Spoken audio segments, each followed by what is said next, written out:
Kuku Raadios välja öeldud seisukohad ei pea ühtima Kuku Raadio seisukohtadega.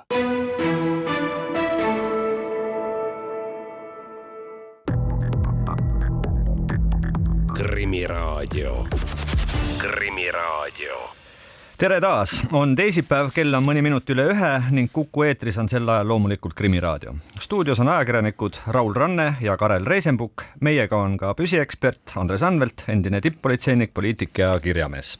Tänase saate lõpuosas püüame me aru saada, miks ikka veel veetakse läbi Eesti Venemaale luksuskaupu, millele peaksid kehtima kõige raskemad sanktsioonid. Kuidas petuskeemid toimivad ning kes sel alal toimetavad, sellest räägib meile Maksu- ja Tolliameti tollikorralduse osakonna juhataja Hannes Umborg.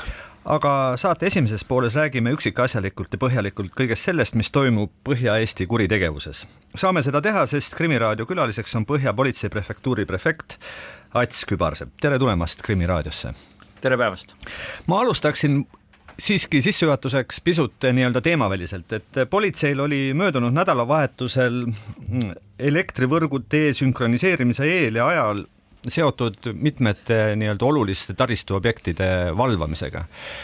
Kui nüüd päris ausalt rääkida, kas siis juhtus nii, et mõni diversant või lihtsalt loll inimene tuli ka püha üritus segama või kuidas sellega oli? Saab öelda, et tegelikult praktiliselt intsidente ei olnud. Olid küll sellised natukene juhuslikud intsidendid, kus siis tuldi uudistama, mida me seal teeme, tuldi vaatama, oldi uudistes nähtud, et me oleme kohal, tuldi ise oma silmaga veenduma, kes tuli koera jalutama, kes tuli diskgolfi mängima ja ka mõned sellised üksikud droonid, mis sinna juhuslikult sattusid. Aga võib-olla ma välja tooksin sellise sündmuse, mis meil siis juhtus Haapsalus. Et seal siis ikkagi on meil täna alustatud ka kriminaalasi, kus siis suure tõenäosusega kahjustati ühte siis elektriliini posti ja täna me võime öelda, et suure tõenäosusega siis süüdati. Aga tegemist ei olnudki siis sellise objektiga, mida me reaalselt 24/7 valvasime, vaid üks liinidest. Ikkagi leidus keegi, kes just nimelt sellel ajal, kus oli nagu kogu politsei ja ka Kaitseliit jalule aetud, et valvata ja et asi läheks nii nagu plaanitud, siis see desünkroniseerimine ehk Venemaast lahti ühendamine Eesti elektrivõrgu. Ikkagi leidus keegi, kes pidas vajalikuks seal midagi süüdata ja nikerdada? Leidus. No võtame selle tõdemuse kaasa, ehk siis kui kriminaalasi kaugemale läheb, saame ka sellest võib-olla täpsemalt kuulda. Aga tuleme tänase põhiteema juurde tagasi. Räägime laiemalt, mis siis on valesti ja kas on valesti Põhja-Eesti kuritegelikus pildis. No kui ma küsin niimoodi provokatiivselt, siis ma ei tea, kus piirkonnas Tallinnas ja Harjumaal olukord kuidagi halvenenud on? Halvenenud täna me ei julge öelda, et mitte kuskil oleks. Ja selline piirkondade võrdlemine on üldse natukene selline tänamatu töö, et ilmselgelt juhtub rohkem seal, kus on rohkem inimesi. Et sündmuste vaates kindlasti juhtub rohkem kesklinnas, kuna sealt sõidetakse palju läbi, seal on turistid, seal on palju lõbustusasutusi ja nii edasi. See ei tähenda, et kesklinn oleks kuidagi kriminogeelsem kui mõni teine linnaosa. Ja samuti juhtub meil ikkagi kõige rohkem Lasnamäel, kuna seal lihtsalt elab ka kõige rohkem inimesi. Aga Andres, kui nüüd meenutada 90-ndaid, siis me ju ilmselgelt mäletame, et näiteks Kopli, kus tõenäoliselt või teadaolevalt liiga palju või kõige rohkem inimesi Tallinnas ei ela, oli siiski oma mainega. Et seal oli suurem tõenäosus peksa saada ja asjadest ilma jääda. See oli fakt. Samuti juhtus seiklusi ka Lasnamäel. Et toona olid asjad ikkagi, olid sellised ohtlikud piirkonnad Tallinnast täitsa olemas. Ja tere kõigepealt, ma arvan seda lühemalt kokkuvõttes, et väga palju on seotud ka erinevate linna legendidega. Ehk siis Kopli selline legend tuleneb juba sügavalt nõukogude ajast, eks ju, kus seal olid siis suured tööstusettevõtted ja sinna rajati väga palju siis selliseid ühiselamutüüpi objekte, see oli suhteliselt kosmopoliitne seltskond, seal oli palju tülisid ka kohaliku elanikkonnaga, sealt tekkis siis arusaam, et Kopli, eks ju, on väga selline ohtlik koht Eestis, aga Lasnamäe kusjuures väga ohtlik koht ei ole ka 90. aastate algus olnud. See on nii huvitav, kui see ka ei ole, et 90. alguses, kus ikkagi Lasnamäe oli selline ka mingil määral loeti teda moodsaks elurajooniks, ja sinna korteri ostmine oli ka prestiiž ja seal olid isegi elasid autoriteedid, üks autoriteet lihtsalt ma toon näiteks, kes 90 aastate alguses ostis endale ühes korteris majas 2 korterit üksteise peale ja alumisse korteri kööki tegi enda näiteks basseini, kus ta teiselt korruselt hüppas. Nii et see oli väga selline uhke elukoht, aga küll olid jah, sellised väiksed pisikesed rajoonid, toon näiteks ei olnud ühtegi nädalat või päeva võib-olla, kus tuli sõita kedagi kinni võtma või tooma siis miilitsa või politseijaaskonda Männiku ühiselamutes, kuna seal oli siis nagu öeldakse avatud vangla selles mõttest või keemia nagu nimetati, või teine asi Astangu linnaosaga näiteks. Nii et olid üksikud sellised punktid, mis särasid just sellise kriminogeense seltskonna nagu sellise kontsentratsiooni osas, aga üldiselt kas tol ajal ikkagi ma julgen väita seda, et see kesklinn kõigi oma lõbustusasutustega, nagu siin hea prefekt ütles, oli ka ikkagi selline tõmbekeskus kuritegevusele samuti. Ats Kübarsepp, ma pean siiski üle küsima, et kas tänasel päeval Tallinnas on siiski mingi piirkond, kuhu ütleme, on ette teada, et tuleb rohkem väljakutseid, millega te peate nagu fokusseeritult rohkem tegeleda, sest seal on, ma ei tea, endiste vangide mingisugune ühiselamu või kuidas neid tänapäeval nimetatakse asutusi, või seal on kontsentreeritult palju võõramaalasi mingisugusel põhjusel või mis iganes selliseid tegureid, mis panevad teid seda kanti rohkem vaatama? Ei julgeks öelda, et me nüüd selliste aluste põhjal saame öelda, et meil mõni koht oleks kuidagi väga rohkem fokusseeritud. Et võib-olla see ka kajastub natukene selles, et meil üldiselt seda vägivalla kuritegevust kui sellist ikkagi selles osas me oleme kõvasti edenenud ja statistika on ikkagi märgatavalt madalam kui varem. Et võib-olla seda ei tunnetata nii palju, et need varavastased ja kelmused ja kõik muud kuriteoliigid, need enam ei küsi võib-olla seda aega ja kohta, ja need on natukene sellised laiemalt ja seda saab teha juba üle interneti nagu igale poole. Et jah, me ei julgeks täna öelda, et jah, me võime seda öelda, et vahel näiteks sellised statistika lihtsalt on see võib-olla, mis aeg-ajalt tundub numbrites, et midagi on kohe pahasti, aga näiteks seda me võime küll öelda, et ka joobes isikuid näiteks meie siis kainestusmaja kandist me oleme pidanud rohkem üles tooma võib-olla seda, et kui nad on vabanenud, on läinud kohe poodi, teinud selle peale ühe õlle näiteks, on ju. Et mis ei näita mitte kuidagi seda, et see oleks selle pärast kuidagi kriminogeelsem koht, on ju. Et statistika on selles mõttes selline huvitav asi. No statistikast rääkides me oleme siin juba maininud, et eks kuritegevust on rohkem seal, kus on rohkem inimesi ja kus on rohkem lõbustusasutusi, aga kes need rikkujad on, kas või siin, ma ei tea, võib-olla kesklinna pool, et on need täiskasvanud või on märgata ka seda, et alaealised on kuidagi tänava kuritegevuses pead tõstmas?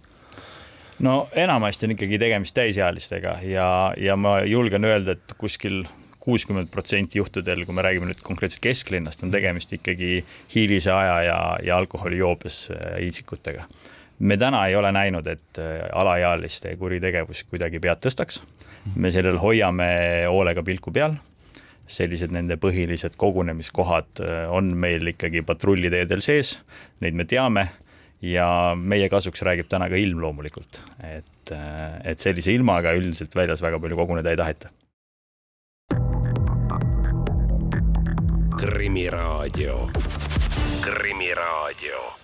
Krimiraadio pausilt tagasi stuudios ajakirjanikud Raul Ranne ja Karel Reisenbuk ning meiega on ka ekspert Andres Anvelt. Tänase saate esimeseks külaliseks on Põhja-politsei prefektuuri prefekt Ats Kübarsepp ning me räägime kõigest sellest, mis toimub Tallinna ja Põhja-Eesti kuritegevuses. Ats Kübarsepp, te küll mainisite, et hoiate väga tähelepanelikult silma peal kõigel sellel, mis puudutab noorte gängistumist või noorte tänavakuritegevust laiemalt. Kui me nüüd vaatame pisut lääne poole, ehk siis Rootsi poole, siis me näeme, et tegelikult seal on asjad minemas päris käest ära, ehk et see noorte kuritegevus ja noorte gängistumine on täie hooga käimas ja tundub, et kohati on politsei võimetu seda kõike ohjama, seal sünnib kuritegusid, seal noored alaealised kannavad relvi ja nii edasi. Kas Eestis tõepoolest on asjad ikkagi nii hästi, et selliseid ilminguid veel ei ole, mingisugust gängistumist, mingisuguseid ütleme interneti mingite veebigruppide ümber tekkinud gruppe, kes seal ikkagi planeerivad mingisuguseid kättemakse ja nii edasi? täna julgen öelda, et meil gängistumise märke ei ole. Loomulikult mingisugused väiksemad sellised pisikesed pundid omavahel nagistavad, see kõik ei asja ja elu juurde ja see on kogu aeg olnud. Aga võib-olla ma paari sõnaga kommenteeriks seda Rootsi poolt, et ma arvan, et seal ei ole asjad mitte minemas, vaid nad juba on täna käest ära. Ja me oleme siis, et õppida, me oleme Rootsi politsei ja just nimelt Stockholmi politsei juhtidega ikkagi iga-aastaselt saanud rohkem kui korra kokku ja siis kuulanud nende siis õppetunde, kuidas nad selle olukorda lahendavad ja võib-olla nendega arvamusi, et miks need põhjused sellised on üldse. Et võib-olla ma tooksin siin paar sellist pisi asja, mille peale võib-olla esimese hooga ei mõtle, et esiteks on näiteks, seal on hästi palju plahvatusi. Ja plahvatuste põhjus on tegelikult lihtne. Rootsi on kaevanduste maa ja seal on lõhkeainele üsna lihtne ligipääs. Asi, mille peale võib-olla esimese hooga üldse tuleks. Samuti tegelikult enamus neist, kes siis tänasel neid gängikuritegusid sooritavad, on siis sellised 3. generatsiooni immigrandid ja need ei ole õnnestunud tegelikult ühiskonda integreerida. Ja 3. põhjus on täna siis ka seal see, et tihti kasutatakse ära siis alaealised, kellele siis süütegude järel, keda ei saa vastutusele võtta. Ehk siis neil tegelikult tegu tagajärg seos on puudu ja sellega sa saad lihtsalt nii-öelda sellist respekti ja autoriteeti. No ma ei tahaks siin küll liiga palju utreerida, aga Andres, meilgi siin Eestis, eriti Tallinnas ja Ida-Virumaal on piisavalt neid nii-öelda 3. põlvkonna immigrante, kes ei ole kuidagi eriti hästi Eesti eluga kuidagi integreerunud siia, et kui nii vaadata, siis võiks ju karta meiegi, et mingil hetkel ikkagi tekivad mingisugused sellised sisemise kibestumisega grupid, kellel on siis justkui ka mingisugune ideoloogiline põhjus siin korraldada igasuguseid probleeme. Ma päris ei tahaks selle väitega nõustuda, sest vastasel juhul meil oleks seda juba.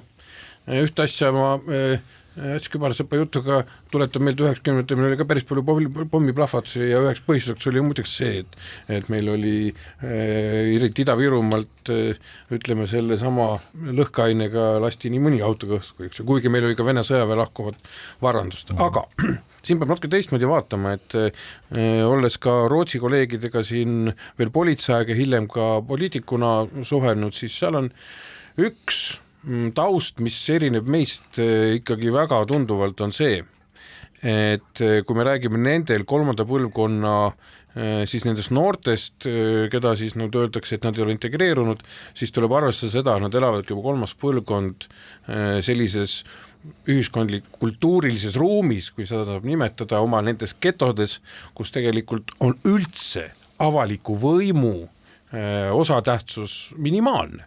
Need inimesed suuresti on tulnud kahjuks nendest maailma osadest, kus riik ja ühiskond käivad eri radasid. See tähendab seda, et inimene ei ole harjunud näiteks oma probleemide lahendamiseks pöörduma riigi poole. Näiteks, et kui mul on mingi vägivalla kuritegu minu vastu, et ma helista politseisse, sest see ei ole kombeks, sest politseid ma ei usalda, politsei on minu vaenlane. Ma pöördun siis selle sama ühiskondliku nii-öelda negatiivse võimu poole, ehk siis selle grupeeringu poole, kes kaitseb mind, kes kaitseb minu vara, kes kaitseb minu poodi ja töötab kokkuvõttes ka kui konkurentsiamet, ütleme, päästab mind siis ebaõiglase konkurentsi pärast näiteks. Ja et mis ma tahan öelda on see, et meie olukord on natuke teistmoodi, me oleme suutnud ikkagi riiki nii palju kehtestada, et enamus inimesi ikkagi riiki usaldavad ja kui mingi, ütleme selline sotsiopaatne või asotsiaalne pool ühiskonnast on, siis nendel ei ole ka seda võimet, et omavahel ühineda mingiteks gruppideks, nad võivad väikeste mingisuguste puntidena tegutseda, aga sellist suurt tsentraliseeritust nendel kindlasti vähemalt tänasel päeval ma ei näe võimalust selle tekkimiseks, aga räägime veel kord, me elame globaalses maailmas ja me peame olema valmis selleks, et erinevad globaalsed konfliktid me ümber toovad ka siia inimesi näiteks, kes ei suuda täpselt samuti riiki omaks võtta. Ats Kübarsepp, üks teema, millest ma ka kindlasti üle ega ümber ei saa, on narkokuritegevus ja küsimus selline, me kõik teame, et meil liiguvad siin üsna karmid sünteetilised opioidid nimega nitaseenid, aga kas viimastel aastatel nende nitaseenide kõrvale, mis on tekitanud ikkagi viimastel aastatel enim üledoosi surmasid, on tekkinud võib-olla kuskile ka mõni veelgi kangem ja ohtlikum sünteetiline opiaat?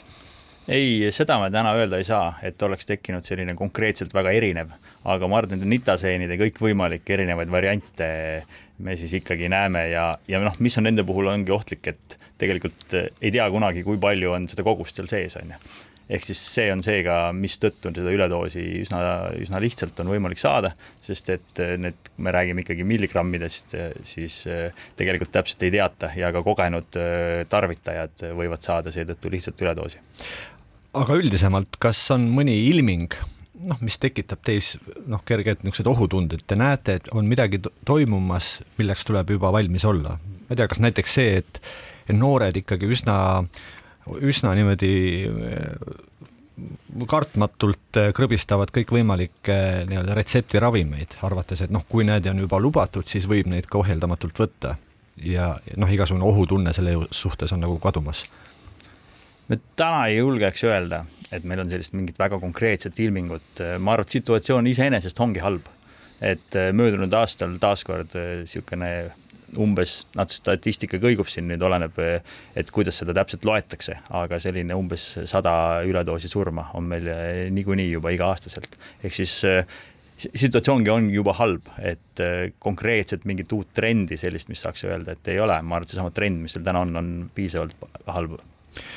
Kas me selle teadmisega nüüd jäämegi elama või on tegelikult näha ette ka nüüd mingisuguseid järsemaid samme, et see statistika läheks ikkagi jõuliselt alla, et need üledoosi surmasid oleks seal 20 kandis, mis on ka juba palju, aga ikkagi mõistuse piires võrreldes saaga. Absoluutselt, täna julgen öelda, et Eesti politsei, mitte ainult Põhjaprefektuur, vaid kõik ja kõik teised kaasnevad asutused näevad kõva vaeva, et seda pakkumist vähendada. Lihtsalt, mis on nagu muutunud, on see, et seda pakkumist on märgatavalt rohkem kui võib-olla 6, 7, 10 aastat tagasi. Et 10 aastat tagasi õnnestus ju tegelikult politseil üledoosid viia praktiliselt nulli ja seda siis võib-olla ainult paari võtmeisiku kinnipidamisega. Täna on see kindlasti palju laiem probleem. Ma jälle nüüd vahetan hüppelt jälle teemat, aga räägime ka lähisuhte vägivallast. Ma selleks saateks valmistudes lugesin läbi selle aasta niisugused igapäevased politseiteated ja midagi pole teha. See on nagu mingisugune meie elu refrään. Üle ühe on teade lähisuhte vägivallast, mingisugusest peksmisest, mingisugusest joomisest, mees naist, variatsioone on erinevad, aga vägivalda on meie kodudes palju. Olete te nõus sellega, et see on probleem jätkuvalt? Olgugi, et sellest on väga palju räägitud ja on manitsetud, et inimesed paneksid tähele ja sekkuksid ja kutsuksid politsei juhul, kui midagi on valesti ja ikkagi kõik see toimub. Just, see on probleem ja tegelikult statistika täna näitab isegi sündmuste vähenemist, aga see on küll jälle statistika error, et üsna kindlasti võib öelda, et kindlasti neid ei ole vähenenud, vaid pigem on teatamine meile vähenenud, mis on nagu veel halvem trend. Ja kindlasti on see meie jaoks prioriteet ja olles ise õhtuti ka patrullis käies, kuulates seda raadiot ja kuulates neid väljakutseid, siis mingist kellaajast alates põhimõtteliselt meie mõistes LSV väljakutsed on domineerivad. Milles siin asi on? Kas me olemegi sellised Ida-Euroopa loomad, kes ei oska normaalselt käituda või on meil viin liiga odav, et liiga kättesaadav, liiga odav ja me ei suuda peatuda ennem, kui mõistus lahkub või milles siin asi on?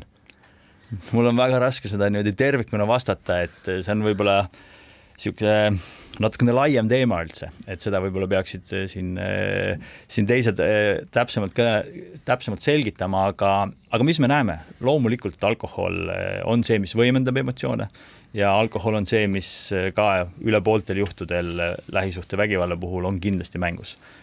Ja ma võib-olla natukene laiendaks seda, et Eesti inimene ei ole võib-olla harjunud liiga palju naabrite elusse sekkuma. Et kui mina ei saa võib-olla kommenteerida, miks on need põhjused, mis seal kodus juhtub, ma saan öelda, et me saame öelda, miks naabrid ei sekku. Et tegelikult arvatakse selline meie tagasihoidlikkus, arvatakse seda, et mis see meie asi on, ma hakkan jälle politseid koormama ja nii edasi, et mul on siinkohal ainult üks sõnum, et hästi lihtne valem on. Kui peas käib korra läbi mõte, et peaks äkki teavitama, siis see ongi õige ja peabki teavitama. Et see on hästi lihtne ennast nagu kraadida, sest me oleme kõigi infoile väga tänulikud, tuleme kohale, ei ole sündmust, väga hea, et ei ole, kõige parem lahendus üldse. No väga loodan, et inimestel jätkub sellist julgust edaspidi. Andres, sa tahtsid lisada? Jaa, 10 aastat tagasi natuke peale olles siis nii justiitsminister kui siseminister, kus sai tehtud päris palju muudatusi Eesti seadusandluses, kus tuli meil tegelikult perevägivalla sisuline lõige sisse, eraldi karistus selle eest ja nii edasi, siis julgen väita seda ja jään selle arvamuse juurde, et tegelikult perevägivalla, lähisuhtevägivalla tegelikult juured on ikkagi, ütleme juba noortes, ehk me mingil põhjusel ei ole suutnud sellist teemat nagu perevägivald tuua niimoodi ühiskonna vaatevinklis, et sellest enamus inimesi mõistaksid ja ei tolereeriks seda. Meil kahjuks me näeme seda, et noored tolereerivad väga palju ka omavahelist vägivalda ja see tuleneb tegelikult kodust ja üks väga oluline asi, mida ka Ats Kübarsepp mainis, just seda sama, kuidas mina olen inimesi üles kutsunud nendes 10 ümarlaudades ja vestlusringides, kus ma olen perevägivallast rääkinud, on see, et kui sa küll ei taha sekkuda, ütleme, kui sa näed naabril või kellegi tuttaval toimub, eks ju, omavahel perekonnas mingisugune tüli ja seal on lapsed juures, siis võtame seda natuke egoistikumalt, müüme seda teemat. See sama laps, kes on selle perevägivalla tunnistajaks ja ta näeb seda, et see perevägivald on kommunikatsiooniviis kodus, siis ta läheb selle sama kommunikatsiooniviisi siis nagu öeldakse ka tänavale viima. Ja me võime ise või meie lapsed või täitsa võõrad inimesed võivad sattuda tegelikult selle teisase vägivalla ohvriks, mis on tekkinud lähisuhte vägivallast. Et viime ta teisele tasemele, seletame, et kui me ei sekku praegu, siis me võime ise olla ohvrid näiteks 1, 2 või aasta pärast.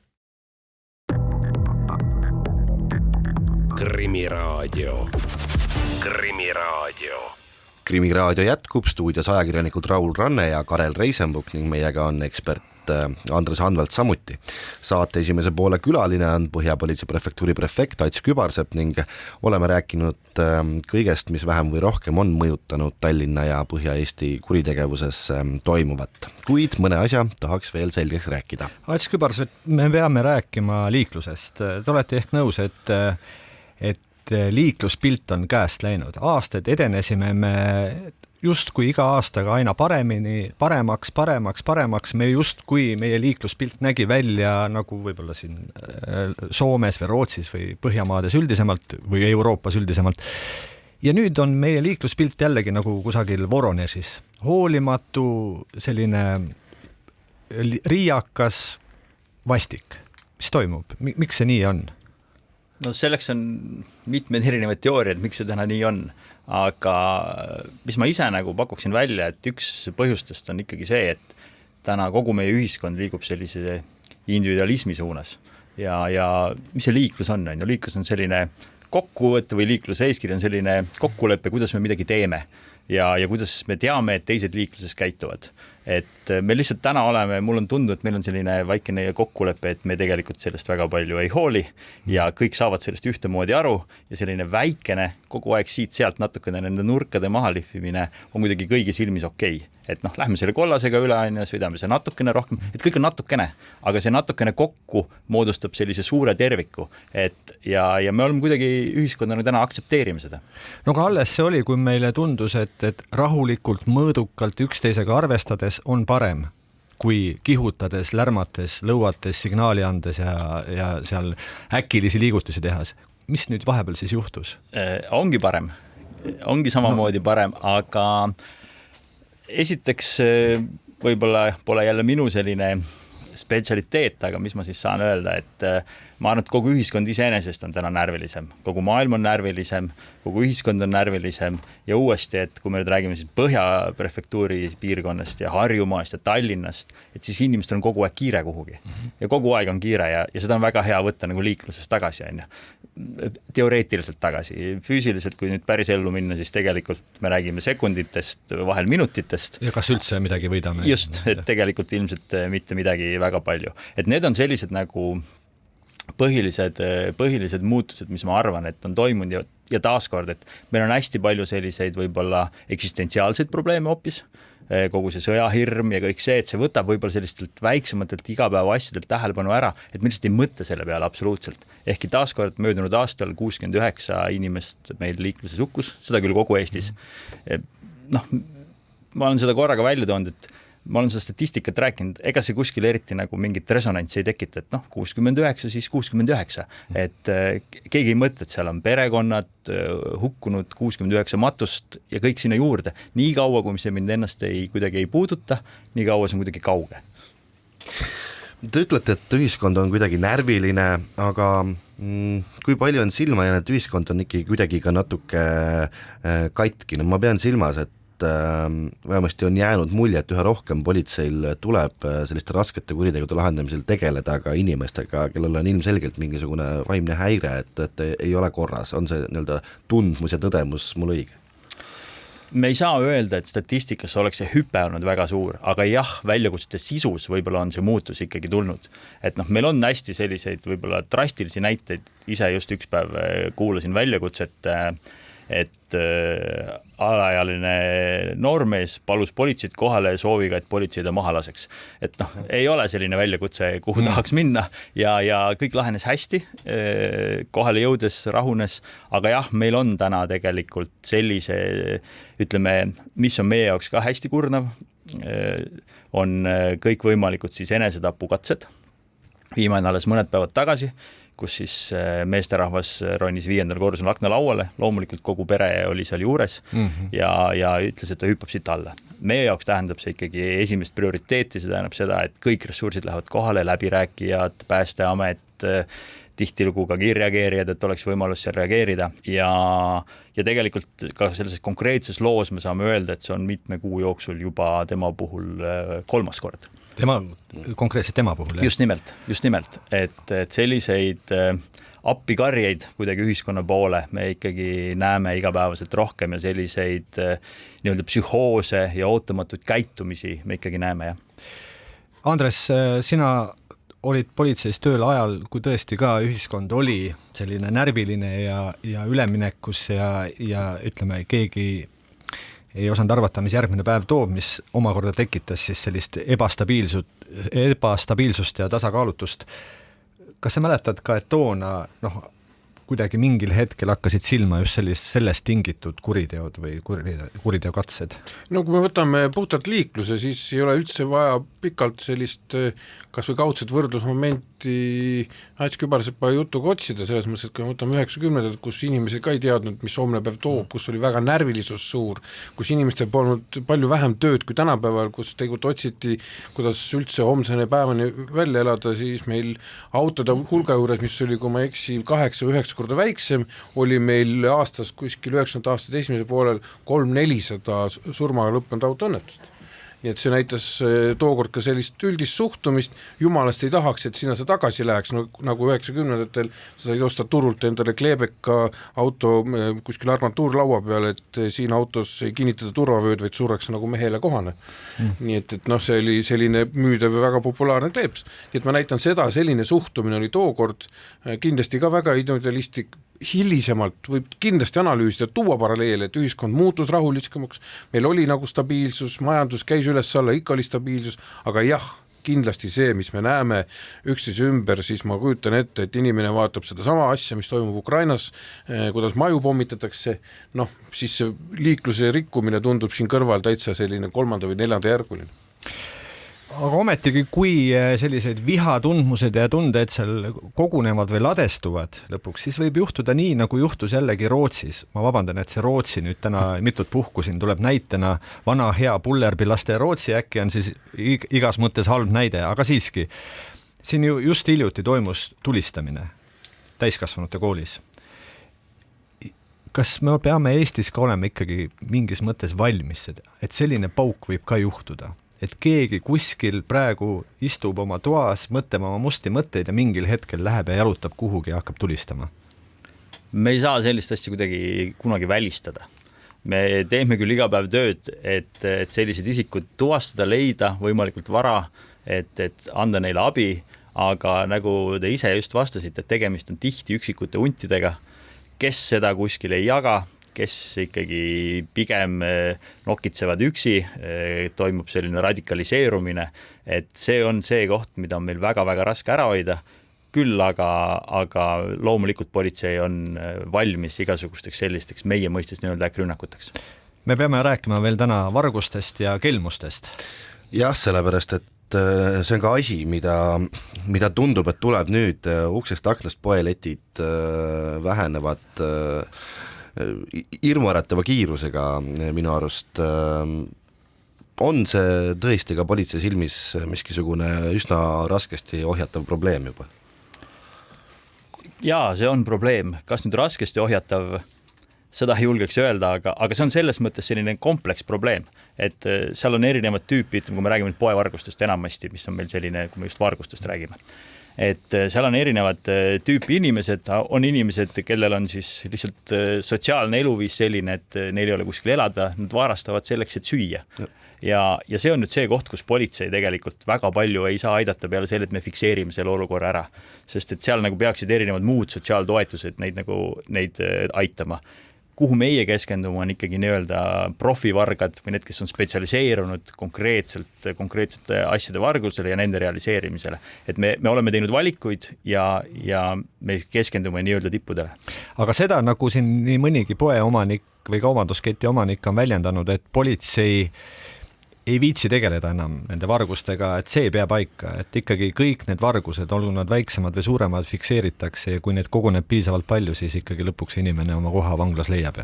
Absoluutselt, ma politsei töö puhul üldse ei kasutaks sõna viitsi, et me ei vali ühtegi tööd selle, kas me viitsime või ei viitsi, et me peame kahjuks lihtsalt prioritiseerima ja tegema asju, millel on võimalikult suur mõju, et kindlasti, kui keegi satub pilti ikkagi igapäevaselt, siis me reageerime. Paari sõnaga ka kelmustest. Kas sellest, et keegi jäi jälle mingisuguse skeemi tõttu oma rahast ilma, ongi meie elu nii-öelda päris osa ja nii on, midagi ei muutu või kuidas sellega on? Kahjuks on see tänasel hetkel meie elu päris osa, aga mitte ainult Eestis, vaid ka mujal maailmas. Mis on meid päästnud, on ikkagi keel, et selles eesti keeles siiamaani kuni eilseni tegelikult meil ei olnud väga konkreetseid telefoni teel tehtavaid kelmusi, siis eile ikkagi Europargi nimelt tulnud teavitused olid juba väga heas eesti keeles. Ja kas muutud, loomulikult praegu ka kogu maailm ja meie seal hulgas otsime siis erinevad taktikaid ja lahendusi, kuidas siis neid kõnesid vältida ja kuidas neid kinni keerata. Aga olgu need Europargi asjad siis üle räägitud, mis nad tegid, et me nüüd siis ikkagi Kuku kuulajad ka teaksid, mida karta? Ma nüüd võin detailides eksida, aga kas selle sisu oli midagi sellist, et olete saanud seal trahvi, et minge sinna lingile ja makske ära. Et üsna selline hästi heal tasemel tehtud. Minule tuli selline. Ja maksid? Jumal tänatud. Seegi hea. Põhja politseiprefektuuri prefekt Ats Kübarsepp, me täname, et leidsite aega saatesse tulla. Meie läheme siit taas väikesele pausile, pärast seda aga võtame ette hoopis teise teema.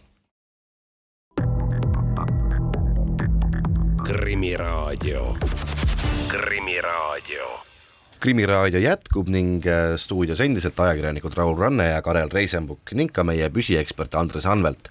Aga teema on meil nüüd teine ning külaline samuti hoopis teine.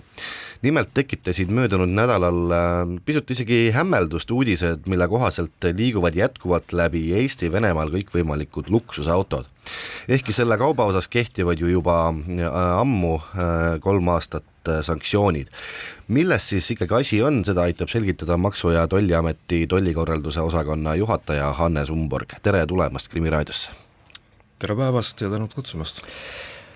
Hannes Umborg, öelge palun, kas teid ennast hämmastasid need uudised, mis nüüd möödunud nädalal tulid, et me justkui oleme siin oma Eesti piiri korralikult kaitsnud, oleme teinud kõik selleks, et sanktsioonid toimiksid ja siis äkki selline uudis. Mingisugused luksusmasinad läbi Eesti liiguvad Venemaale ja nii ongi. Ja tõepoolest, et oleme uudistega kursis ja ühtepidi on hea meel, et sanktsiooni teemad leiavad endiselt meedias kajastust, kuna see aitab meil meeles pidada seda, et meil kehtivad meie naabri osas pretsedenditult mahukas sanktsioonirežiim. Ja nagu öeldud, et juba alates 2022. aastast luksusautode vedu Venemaale, nende eksport Euroopa Liidust on keelatud. Ja selles mõttes, et me oleme seda teemat hoidnud fookuses juba alates, nagu ma ütlesin, 2022. aastast. Me oleme tuvastanud samuti ja näinud erinevaid võimaluste otsimisi, kuidas nendest sanktsioonidest mööda hiilida ja oleme nendega jooksvalt kogu aeg tegelenud. Ehk siis, et nagu alguseks öeldud, et sanktsioonid ja sanktsioonirežiimi rakendamine on EMTA tollivaldkonna prioriteet olnud juba alates sõja alguspäevadest. Aga kas see konkreetne juhtum, millele me siin viitasime, tuli kuidagi teile üllatusena, et kõik asjad liiguvad ja nagu ei oleks rakendatud neid sanktsioone? Selles mõttes, et me näeme seda sanktsioonidest mööda hiilimise võimaluste otsimist ettevõtjate poolt igapäevaselt. Me tegeleme sellega igapäevaselt ja me näeme seda igapäevaselt. Neid trende me üritame maksimaalselt ennetada ja loomulikult, kui me tuvastame erinevad rikkumised, siis kui me ei saa koheselt reageerida, siis kindlasti ka ettevõtted tuleviku eksportide osas, et me sellised kaupade väljaveod takistame. Nii et üllatusena ei tulnud, loomulikult me jälgime väliskaubandustrende, me näeme seda, et luksuskaupade ja eelkõige luksusautode eksport Venemaale on oluliselt langenud. Seal on teatud erandid, mis endiselt võimaldavad mitte luksusautosid, vaid tavaautosid Venemaale toimetada ja me näeme ka seda, et teatud perioodilisusega tulevad uued trendid, uued riskiriigid ja tõepoolest otsitakse siis võimalusi, kuidas oleks võimalik sõidukeid toimetada.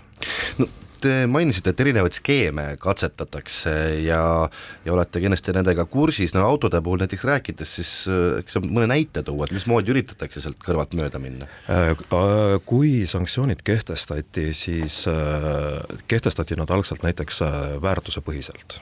Teatud hinnast alates on keelatud. Täpselt, et selleks piiriks seati 50 000 eurot, sellest kõik hinda ületavad sõidukid loeti luksussõidukiteks.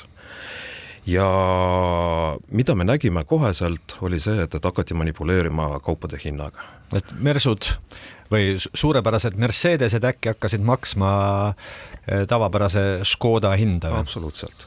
Ja me tegelesime sellega koheselt, tegime ka ettepanekuid sanktsioonirežiimi täiustamiseks, et meil on igapäevane koostöö Välisministeeriumiga ja 2023. aastal tõepoolest juba sanktsioonirežiimi muudeti ja lähtuvalt sõiduki võimsusest siis hakati defineerima, mis on luksusauto ja mis ei ole luksusauto, mis oluliselt lihtsustab meie tööd.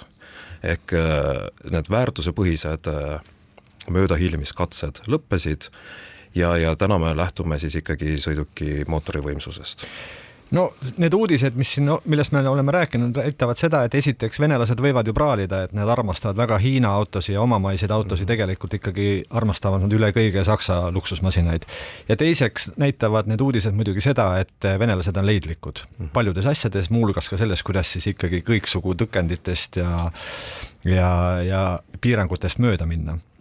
Kirjeldage siiski mõnda skeemi, kuidas see veel käib nüüd, ütleme siis antud viimaste uudiste valguses? Võib-olla kõige paremini näitlikustab ka näiteks luksusautodega seonduvat protsessis osalevad eraisikud, et mida me oleme tuvastanud kaupade väljaveol on see näiteks, et isikud ületavad piiri kui reisijad, kuid tegelik sõiduki piiriületus eesmärk on selle müümine hoopis Venemaal. Et näiteks üks skeem, et tõepoolest mida üritatakse teha, millega dokumentides väga palju, ehk siis me lähtume ju väga palju oma töös andmetest.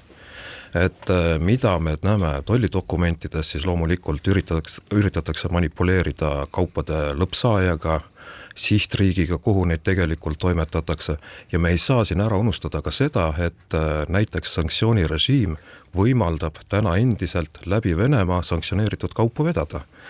Piltlikult öeldes seesama luksusauto, kui saatelehel on kirjas, et sihtkohaks on, ma ei tea, Kõrgõzstan või mõni teine Kesk-Aasia vabariik, siis võib ta läbi Venemaa minna ja miski teda takistada ei saa ja kui seal vahepeal see auto kuhugi vasakule ära pöörab ja läheb kaduma, siis paraku nii on ja see ei ole teie asi või kuidas sellega on?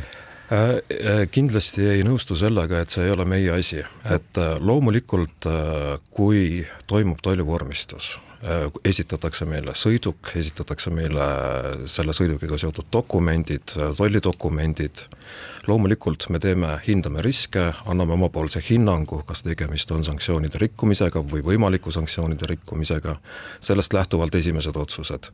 Loomulikult, kui kõik on korras, me ei saa rahvusvahelist kaubandust täismahus tõkestada, sanktsioonide režiim ei ole täielik, meil ei ole täisembargo, siis loomulikult me lubame selle veo alustada, kaupade toimetamisega kolmandasse riiki alustada, aga meie tegevused ei lõppe sellega. Ehk ka pärast seda, kui need kaubad on juba Euroopa Liidust väljunud, jätkub meie kontrolliprotsess, võimalikud päringud sihtriikidesse, järelkontroll, päringud erinevatesse andmebaasidesse, ehk me jälgime seda olukorda ka pärast seda, kui need kaubad, konkreetsel juhul sõidukid, on Euroopast väljunud. Ja ma täpsustuseks ütlen, et ma ei tahtnud kahtluse alla seada, et see ei ole nüüd teie asi, et te olete ükskõiksed, vaid et seal kusagil selle poole tee peal võib-olla ei ole teil võimalust sekkuda, see lihtsalt on nii ja paraku midagi pole teha. Aga Andres, sa tahtsid siin natuke täpsustada? Jaa, ma tahtsin küsida meie lugupeetud külalised.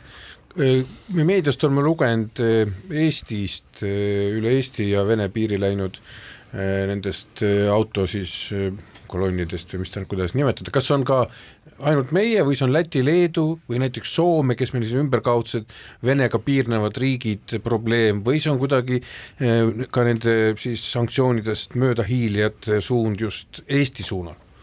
Ma alustaks sellest, et meil on väga tugev regionaalne koostöö oma Balti naabritega, soomlastega, poolakatega. Et me oleme kokku leppinud selles, et meil on ühetaolised kontrolliprotsessid. Ja kui küsimus on see, et kas siin võib olla erinevusi riigis 1 või riigis 2, et me oleme üritanud need erinevused minimeerida. Et ei tekiks, sest et sanktsioonide puhul kehtib see põhimõte, et nii nõrk kui on keti kõige nõrgem lüli, nii nõrk on ka kogu sanktsioonirežiim. Ehk jah, me oleme üritanud riske minimeerida, me oleme kontrolliprotsessid ühtlustanud. Ja võib-olla vastuseks varasemale küsimusele, et tõepoolest me väga hoolikalt jälgime seda, et millised on need tehingud, veoinfo, et mida nende kaupadega tehakse selle veo jooksul. Ja kui me vähegi tuvastame sealt kahtlusi, siis loomulikult sellise sõidukite veo me takistame. Vabandage, ma võib-olla nüüd küsin seda, mida teie ei saa vastata, aga siiski, nüüd me elasime kaasa suurejoonelisele desünkroniseerimisele Venemaa elektrivõrgust. Öelge, kas põhimõtteliselt selle tuules võiks mõelda ka seda, et panna see piir kinni lõplikult, sest kõik võimalikud erandid, mingisugused primmid iga seadusepügala järel lõppkokkuvõttes annavad võimaluse ikkagi sinna Venemaale toimetada igasuguseid asju ja see lõpuks on üks suur peavalu. Ja võib-olla kasu või seda mõju kõikidel nendel sanktsioonidel lõppkokkuvõttes ei olegi. Kuidas teile tundub? Kindlasti see lihtsustaks oluliselt tollitööd, aga me peame arvestama sellega, et idapiir ei ole ainus võimalus, kuidas kaupu Euroopast välja vedada. Ehk siis endiselt jäävad ekspordivõimalused teistesse kolmandatesse riikidesse ja need riskid, et Euroopast eksporditavad kaubavad jõuavad Venemaale, need jäävad endiselt. Täismahus neid maandada ei ole võimalik. Loomulikult Soome praktika, kus tõesti idapiir on maanteekaubandusele suletud, võimaldab teatud määral neid riske vähendada. Nii et rakendusasutusena me kindlasti nõustume selle põhimõttega, aga loomulikult sanktsioonid, nendes kokkuleppimine, et see on poliitikute otsus ja loomulikult nõuab ka konsensust kõikide liikmesriikide vahel, et lihtsaid lahendusi seal kindlasti ei ole. Asjadest üleüldse rääkides veel siia lõpetuseks, siis me oleme praegu rääkinud peaasjalikult sõidukitest ja autodest.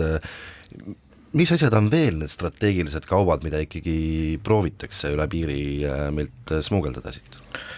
ma juhiks võib-olla tähelepanu just nendele kaupadele, mis tõepoolest võimaldavad Venemaal tõsta oma sõjalist võimekust. Ja siin me saame öelda, et me oleme tõepoolest piiril näinud kõike.